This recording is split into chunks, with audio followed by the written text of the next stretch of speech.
खबर जे तो खीस है रे छोड़ा करबे नया साल 20 ली मन भर किस है रे छोड़ा इहे बतिया में चुमा दे दे फैन से की बोली हाँ गे चुप रह इहे बतिया में चुमा दे दे फैन से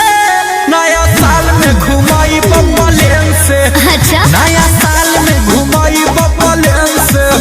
हे गे ढेर दिन घुमाली ट्रेन से नया साल में घुमाई बबलेन से नया साल में घुमाई बबलेन से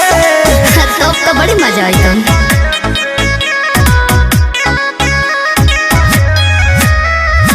Music by Arya Sharma.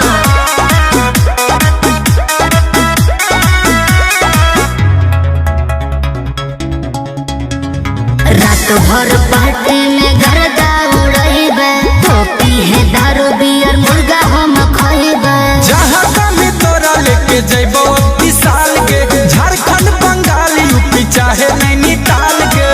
की विचार है कहाँ जिम्मे अरे बतैबो ना लिखबो हथवा पे न्यू ईयर पेन से और आई लव यू